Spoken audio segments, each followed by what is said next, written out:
Hello everyone, today we'll discuss work and energy part 1. So let's start defining work. So work done by constant force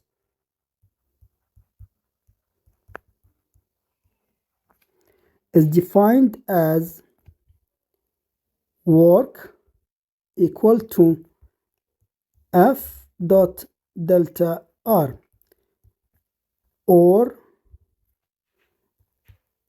magnitude of F, magnitude of delta R cosine theta, and theta is the angle between the displacement delta R and the force F.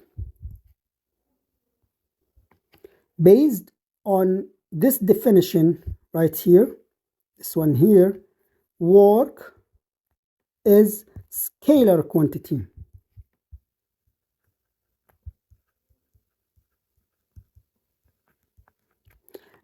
with joule units, and sometimes it's like this.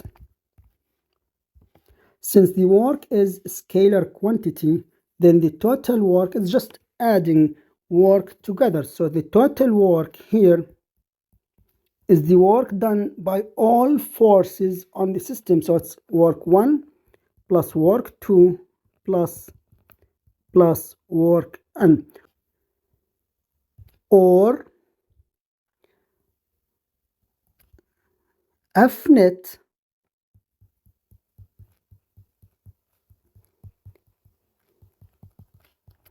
dot delta R, so work total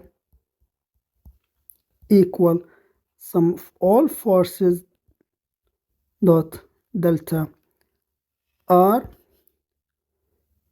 Therefore work total equal to F net dot delta R.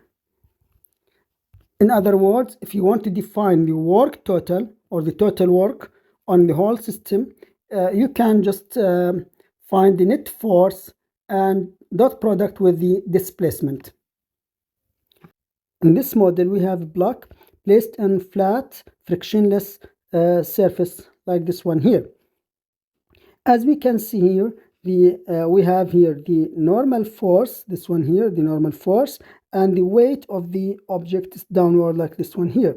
If we provide a horizontal driving force with 1 Newton, in this case here, the driving force is directed this way here. The driving force is directed this way here. So this is F. And the displacement, again in this one here, is directed this way here. So both displacement, in this case it's not delta R, it's delta X, since it's in one dimension, and in the X direction. In this case here, the work done by this force F equal to F dot delta X. Now, the total work, in this case here, equal to work done by all forces on the system. In this case, we have gravity and work done by the gravity, work done by the normal force, and work done by the force F. Now, as another model for this one here, the driving force for this case here, it's not in the horizontal direction. The driving force is like this one here, this one here, this red one here. It's the driving force in this case. The displacement is directed this way here. Now, work done by this force equal to, by F, equal to magnitude of F, magnitude delta X, cosine theta, and theta in this case is this one here. Or we can analyze the force here as X component F cosine theta and F sine theta. So in this case, again, work done by force F here equal to magnitude of F delta X cosine theta, which is F cosine theta, the X component. And the work done by the gravity and the normal equal to 0. Even the work done by the Y component of the force F, it's equal to 0. So work done by Fy equal to 0 as well. Let's see here.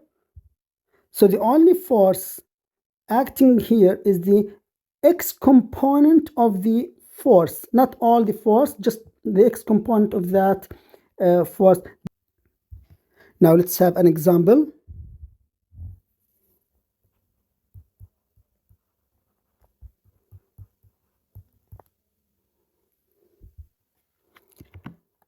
In the figure, a force pulls a 50 kilogram object 40 meters along a horizontal floor by 100 Newton force. If the friction force is equal to 25 newtons, find the work done by F, find the work done by the frictional force, and find the work done by normal force, work done by gravitational force, and work done by total force. So we have here flat horizontal surface, and here's the block. Now a force F directed this way here, and frictional force directed this way here.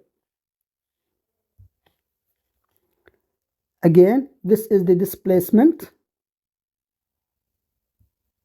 this way here. So this is F, so this is displacement, and this is the frictional force. Theta here, it's equal to 60 degrees, and that's all. So let's identify the forces acting on this object.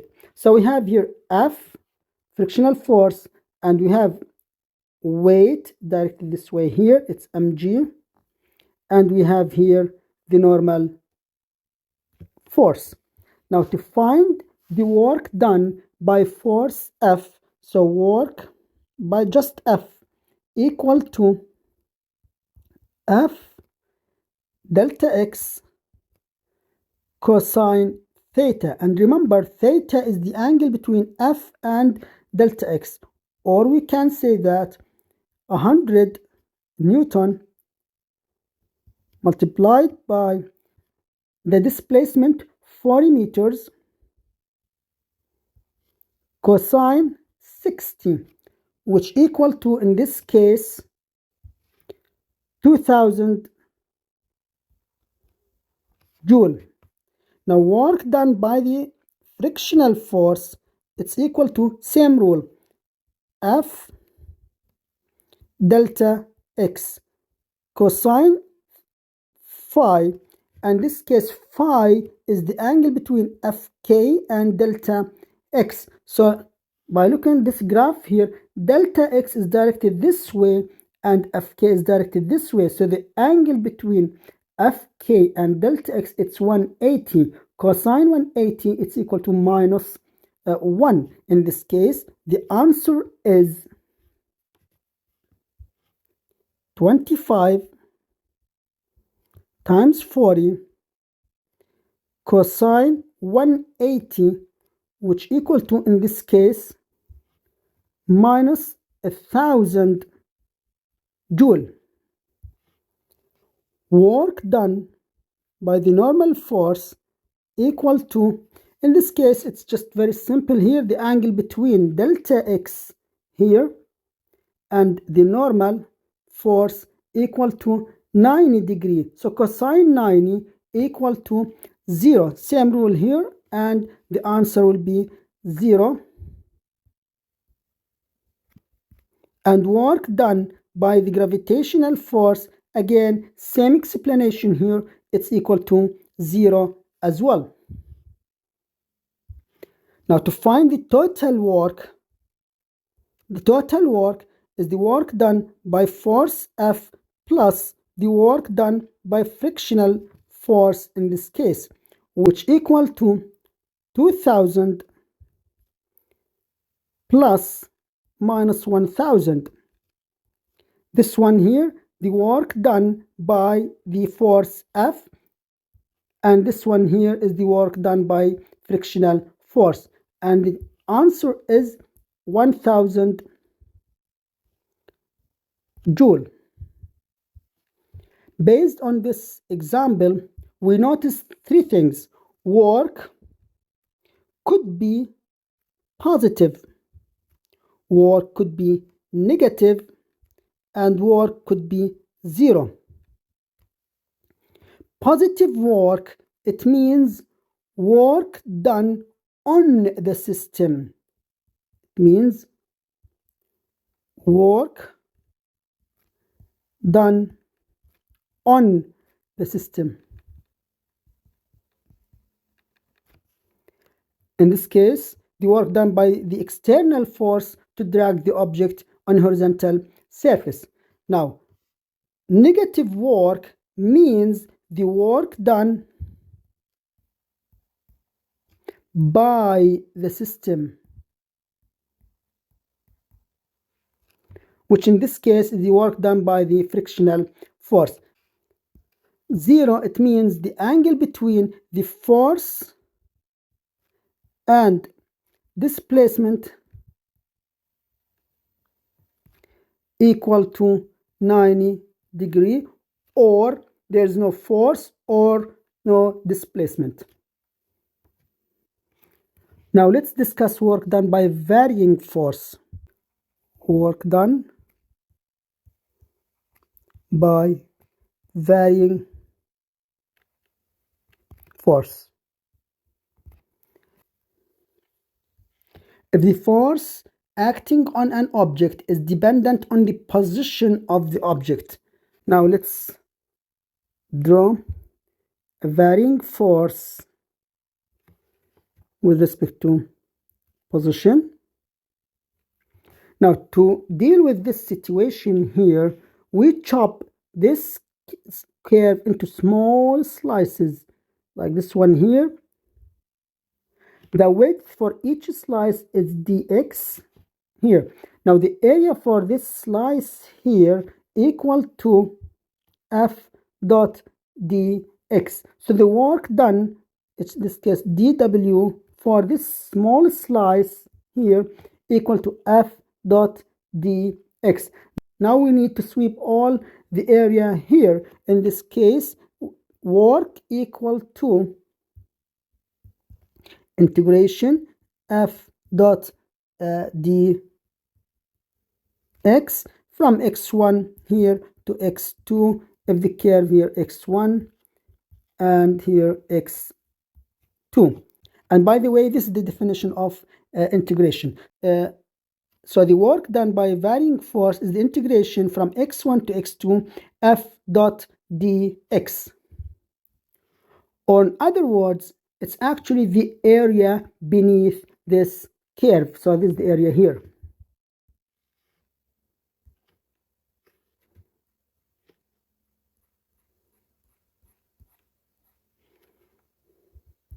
Now let's consider this case here. Example.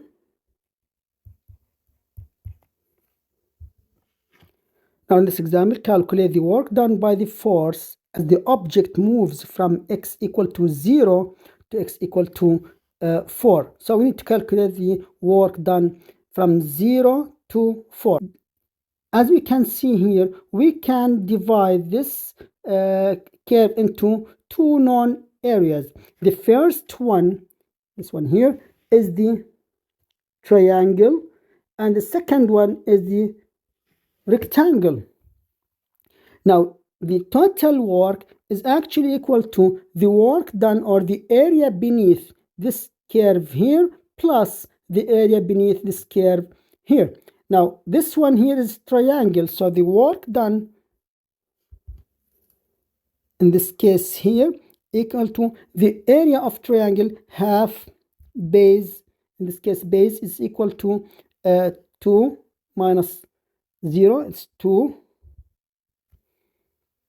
times the height equal to, in this case, 3 times 3, which equal to 3. So the area beneath this triangle here equal to 3. Since we are calculating work, it's equal to 3 joules. Now the area beneath this curve here, it's actually a rectangle.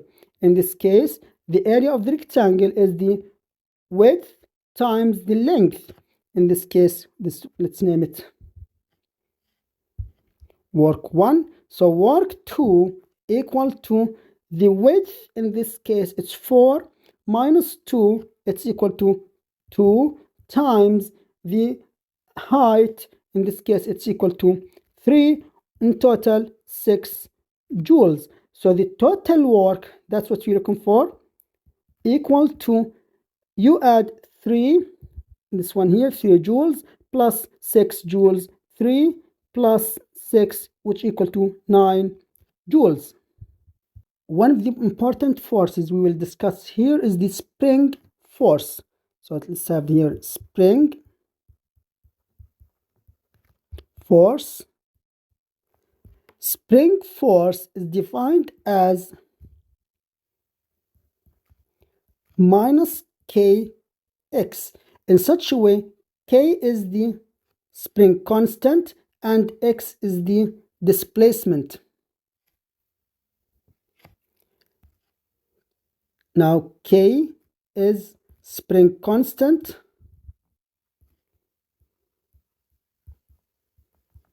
and it has to be positive, and x is displacement.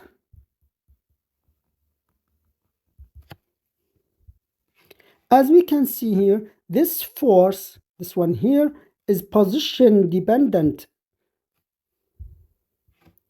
and the magnitude for the spring force equal to just kx. Now in this model, as we can see here, a car is connected with a spring. Now it's given an initial velocity, and this, by the way, this is the relaxed position, x equal to, in this case, equal to 0. Now this is the maximum elongation for the spring, and this is the maximum compression for the same spring. As we can see here, the relaxed position, it's somewhere in this one here, and x in this one here equal to 0. Now the maximum elongation, x will be in this one here, maximum, and the maximum compression will be x max. So let's see here. In this case, the cart is moving back and forth, and so on. Since this is a varying force, in this case, work done by this varying force is defined as the integration from initial position to final position f minus kx dx, or in this case here, half kx squared from x initial, x final, don't forget the minus sign. So the work done by the spring equal to, in this case here, minus half k x final square minus x initial square. But the work done by the external force here is the positive of this one here, which equal to half k x final square minus x initial square. We're actually interested in the work done by the spring, unless for some reason the external work is required. In this case, we just calculate the negative of the work done by the spring. So work done by the spring is equal to half k, you may write it like this way, x initial square minus x final square, or you can say that work done by the spring equal to half k x initial square minus half k x final square. Now this one here is called elastic potential energy.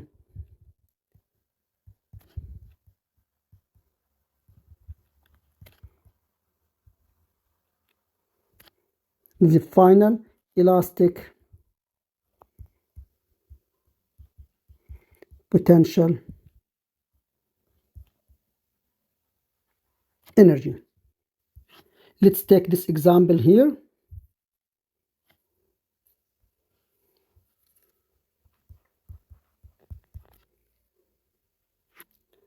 A 10 centimeter long spring is stretched to a length of 14 centimeter when an object of 0.5 kilogram suspended from its end. If the object is in equilibrium, find the spring constant and what is the magnitude of the spring force when it is stretched to a length of 15 centimeter. By the way, this is one of the techniques used to find a spring constant. So we have here spring,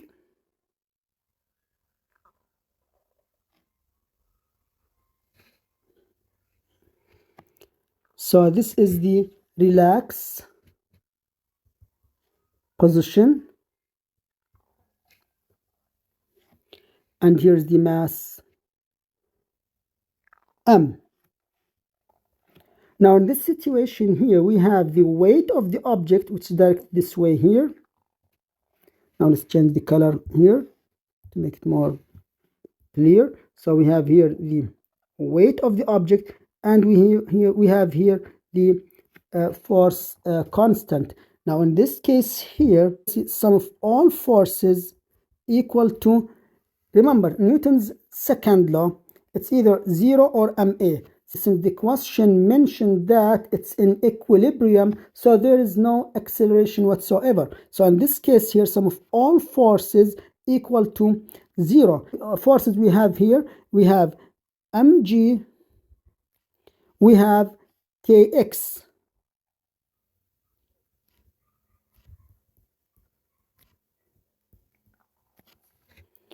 Or we can say that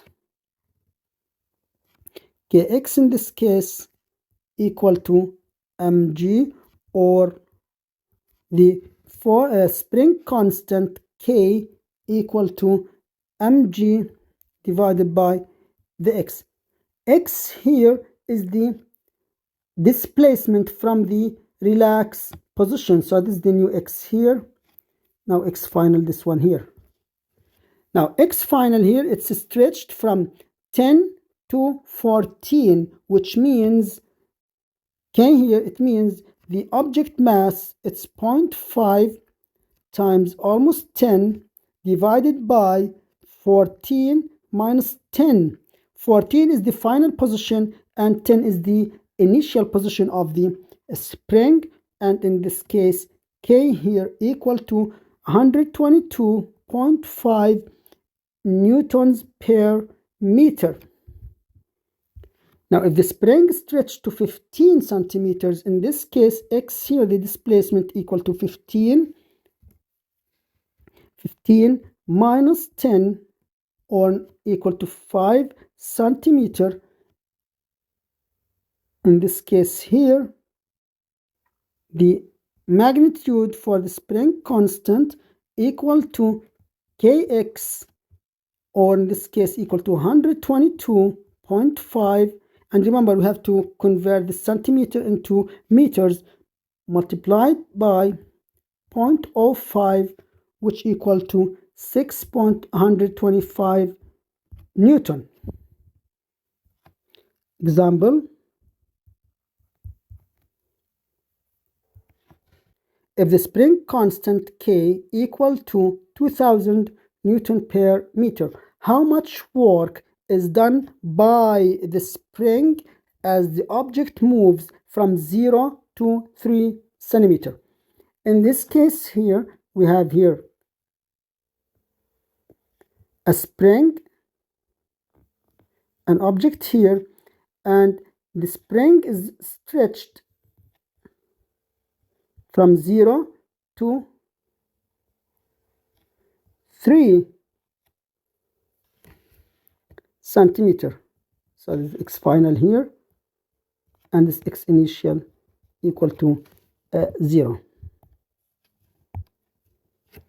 So in this case here, work done by this spring equal to, same rule as we mentioned before, half kx initial square minus half kx final square, and this one here equal to 0 because x initial equal to 0, this one here, and this one here equal to minus half k x final square. It's equal to 3, but we have to convert the 3 centimeter into meters. So in this case here, equal to half k 0.03 square. You substitute k equal to 2000 and you calculate this, and you will get work done by the spring equal to minus 0.9 joule.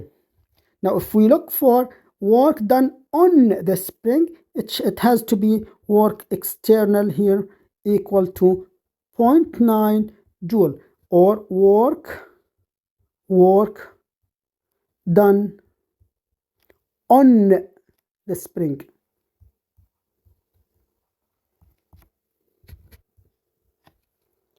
Example: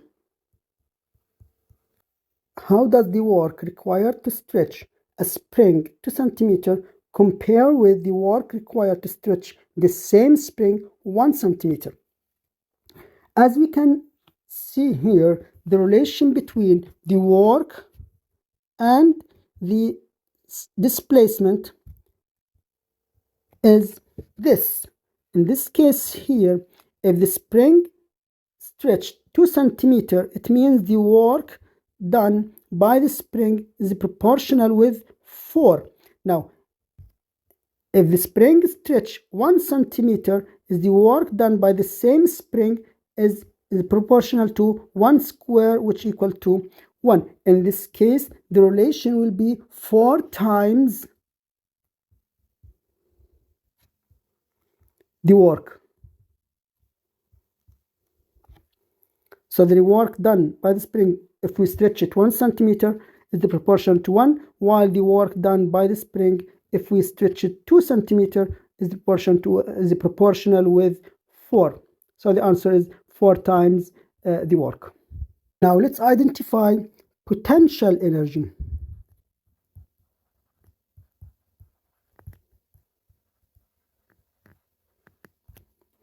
Potential energy is defined as the energy stored in an object. Now, gravitational potential energy of an object with mass m is defined as U equal to mg y. In such a way, m is the mass of the object, g is the acceleration of gravity, and y here is the height.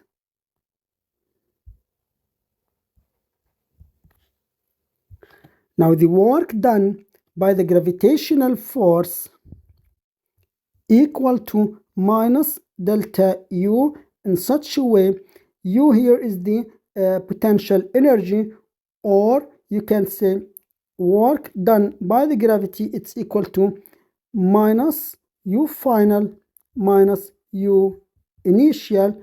In other words, we can say that work done by the gravity, it's equal to U initial minus U final. Work done by gravity equal to mg y initial minus y final. So the gravitational potential energy depends crucially on the height of the object. Let's have an example. A mass is attached to a vertical spring, causes the spring to stretch and the mass to move downward. What can we say about the spring's potential energy and the gravitational potential energy of the mass? This example combines two cases, elastic potential energy and gravitational potential energy. Now, before answering this example, let's have this model. As we can see here in this model, an object is attached to a spring. Now, this spring stretches to a maximum displacement. It's somewhere here, this one here. So this one here, actually delta x, the displacement that the spring stretches. So the elastic potential energy of the spring will be increased because delta x is increasing. Now, on the other hand, the height of the object from the ground level, this one here, is decreasing, which means the gravitational potential energy decrease. So in other words, just in simple words, increasing the elastic potential energy will be directly followed by decreasing the gravitational potential energy. Gravitational potential energy U here in this case equal to mgy, and elastic potential energy equal to this gravitational and this Fourier spring half kx square. So increasing x will increase this one here, and increasing x will be followed by decreasing y, which means this one will be decreased as well. Let's see here. So this one here decreasing,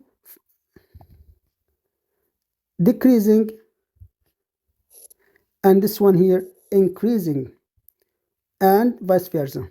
So to answer this example here, let's say U for gravity equal to mgy, and U for spring elastic potential energy, it's half kx square.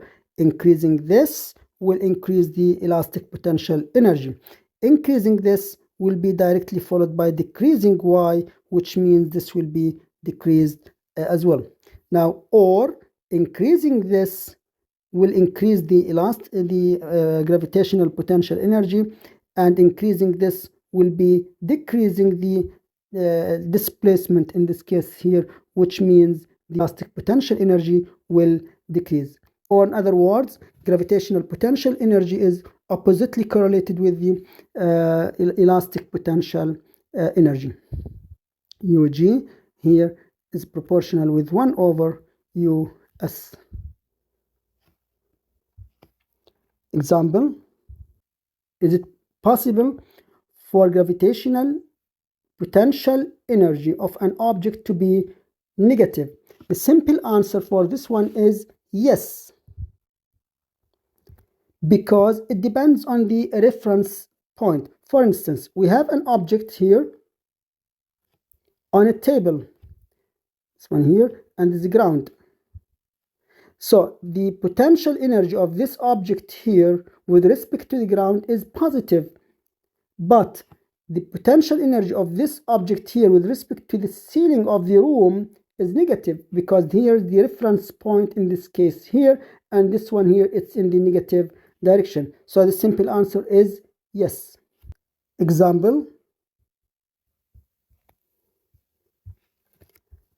an object of mass m equal to 5 kilograms falls from height of 100 meters above the ground to a height 40 meters. Calculate the work done by gravitational force. So in this case here we have an object, let's say this one here,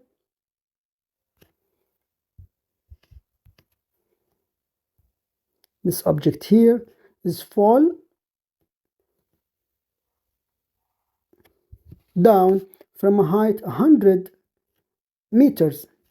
And at some point here, while the object height equal to 40 meters, how much the work done by gravitational force? So work done by gravitational force equal to minus delta U, or U initial minus U final. In this case, work done by gravity equal to minus mg times y final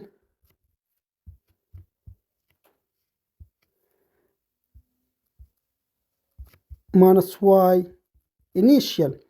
In other words, work done by gravity equal to minus 5 times 10 times, now y final is this one here, this is y final, and y initial is this one here. So equal to 40 minus 100, which equal to work done by gravity equal to 2940 joule. Another example, a 50 kilogram object is pulled 10 meters up along 30 degrees inclined plane. What is the work done by gravitational force on the object? So here's the situation. So we have here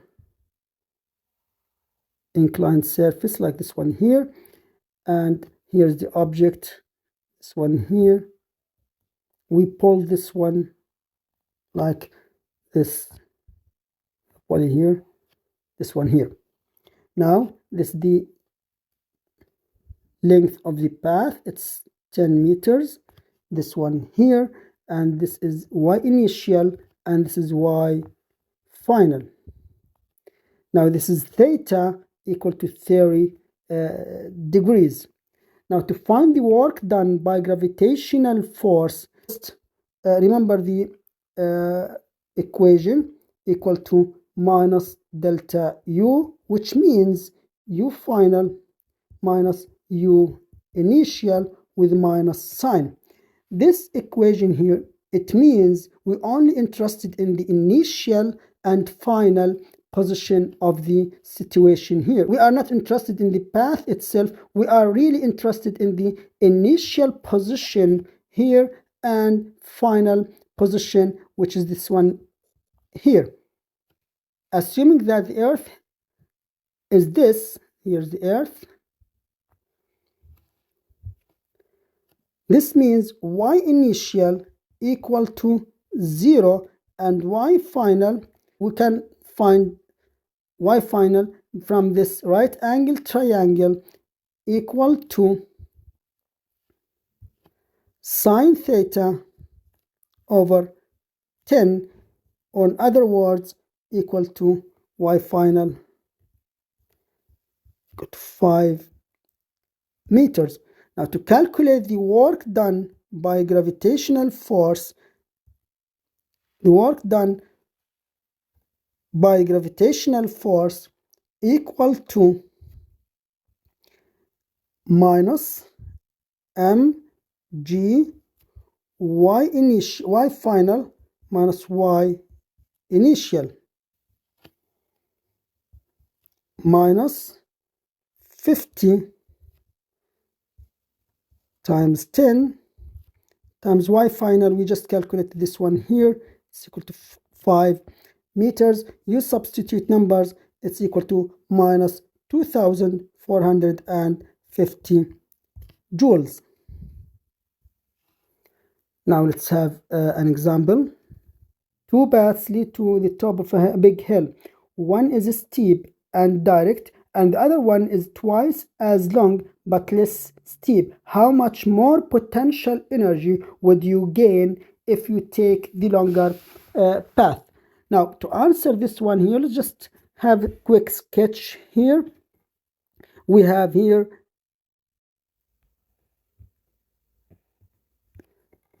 now this is the height for the hill that we're looking for, and this is the first track here. And the other one, it's less steep, as we can see here, the second case. Now, how much more potential energy would you gain if you take the longer path?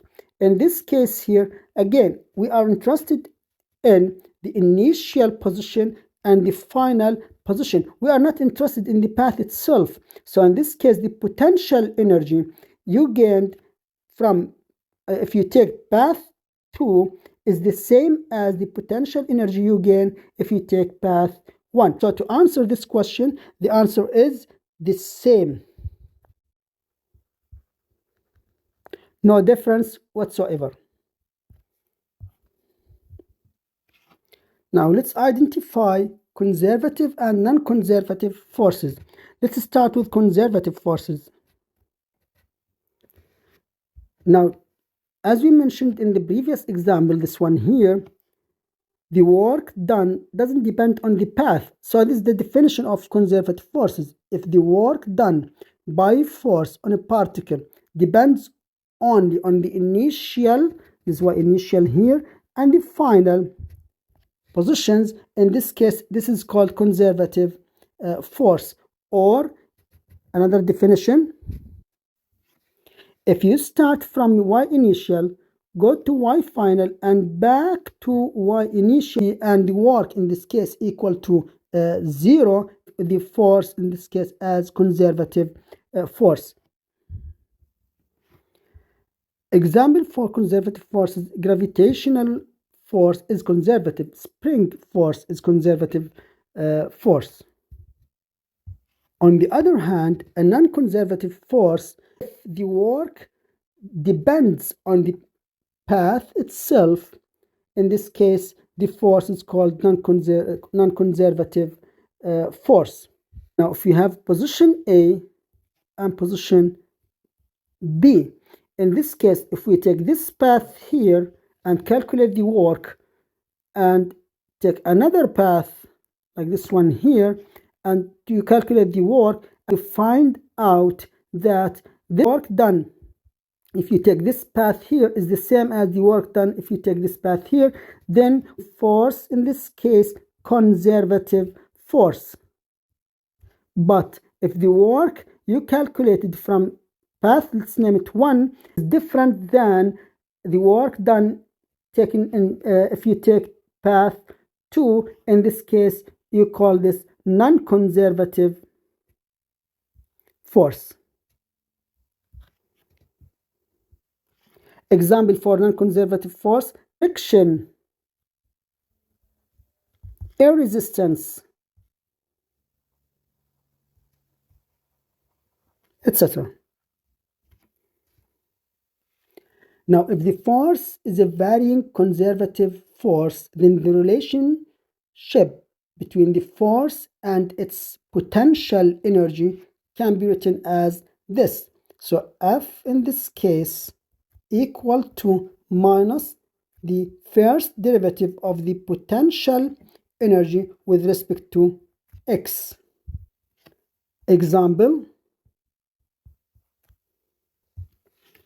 the potential energy for one-dimensional conservative force is given by this relation here, where x in meters and u in joules. Find the force on an object at x equal to 2. In this case here, u of x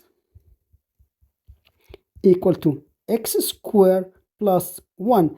And in this case here, f of x is the minus first derivative of u with respect to x at x equal to 2 as required in the example here, which equal to minus 2x. If you derive this one at x equal to 2, in this case f of x equal to minus 4 newtons. That's it. This is the end of work and energy part 1.